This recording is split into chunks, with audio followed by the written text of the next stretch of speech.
Assalamualaikum warahmatullahi wabarakatuh.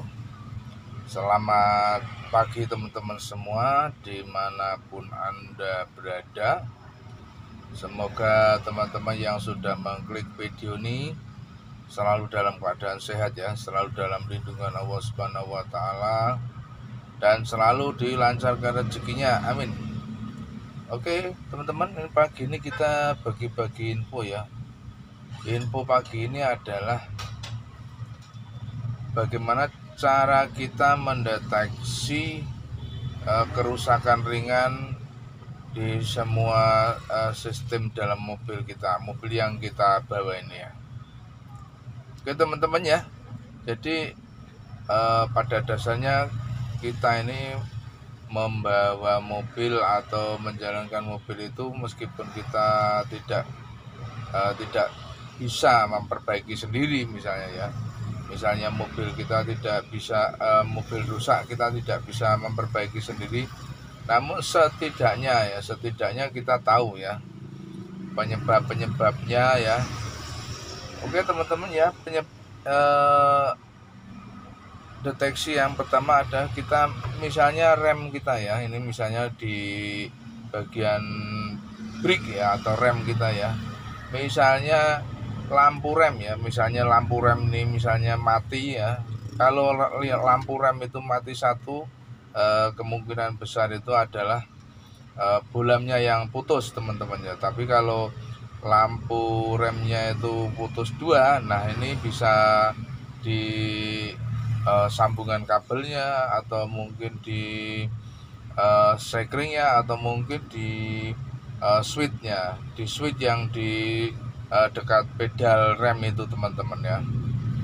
Kemudian untuk lampu kota misalnya teman-teman ya, lampu kota misalnya yang mati satu misalnya, maka kemungkinan yang putus adalah lampunya atau bolamnya ya. Kalau yang putus satu atau dua seperti itu, kemungkinan yang putus adalah bolamnya. Namun kalau lampu kota itu mati semua, maka yang putus adalah di sambungannya, atau mungkin sekringnya yang putus ya, atau mungkin di saklarnya ini ya, saklarnya ini yang sudah bermasalah teman-teman ya. Kemudian untuk sistem brake-nya, misalnya rem ya, rem misalnya remnya kita dalam ya, remnya kita injak ini dalam, maka kemungkinan adalah satu mungkin bocor ya, ada master yang bocor sehingga minyak remnya ini berkurang teman-teman ya. Atau mungkin bisa juga kampas remnya ini yang tipis teman-teman ya. Jadi namun kalau kampas remnya tipis ini, kalau tidak bocor maka tidak ada pengurangan minyak rem ya, kalau hanya kampas rem yang tipis. Tapi kalau bocor, nah ini pasti ada pengurangan atau harus ditambahkan minyak rem teman-teman.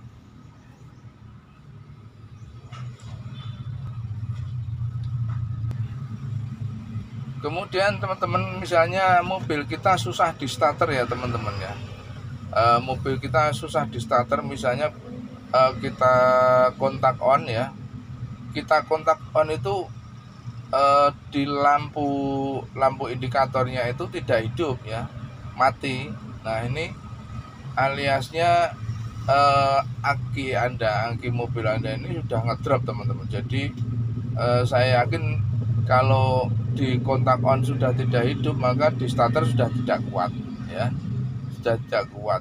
Jadi satu-satunya jalan harus didorong teman-teman ya, dan itu jelas akinya yang ngedrop ya. Jadi kalau kita kontak hidup, lampu indikatornya itu mati, maka akinya yang tidak sehat ya, harus diganti. Namun kalau kita starter sudah bisa bunyi ya, sudah bisa bunyi di lampu kontak hidup, di starter sudah bisa bunyi tapi tidak bisa hidup. Nah ini kemungkinan ada di di vakumnya atau mungkin yang lainnya itu bisa jadi ya. Tapi yang jelas untuk kelistrikan aki itu sudah sehat ya.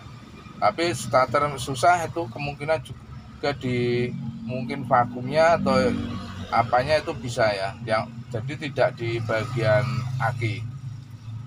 Kemudian misalnya teman-teman ya,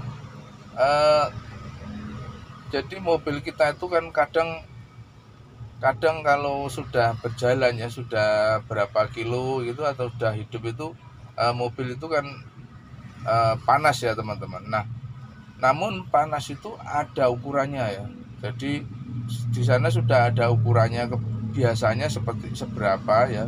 Jadi kalau ukurannya itu biasanya kurang dari separuh, jadi meskipun mobil itu sudah berjalan beberapa kilometer, maka indikator itu hanya menunjukkan pada titik itu ya. Jadi tidak naik lagi meskipun kita buat berjalan cukup jauh, jarum itu tetap seperti itu. Nah ini apabila ya kita jalankan cukup jauh dan mobil dalam posisi hidup terus, kemudian indikator temperatur itu menunjukkan di atas rata-rata dan naik. Nah ini menunjukkan berarti temperatur mobil ini sudah sedang tidak sehat ya. Nah ini perlu kita kontrol ya. Apabila temperatur naik seperti itu, maka yang perlu kita kontrol pertama adalah air ya teman-teman. Jadi air itu nomor satu ya. Jadi apakah airnya itu berkurang atau tidak ya. Kalau airnya berkurang, maka penyebab utama dari kenaikan temperatur itu adalah air ya. Jadi airnya berkurang, maka temperaturnya naik.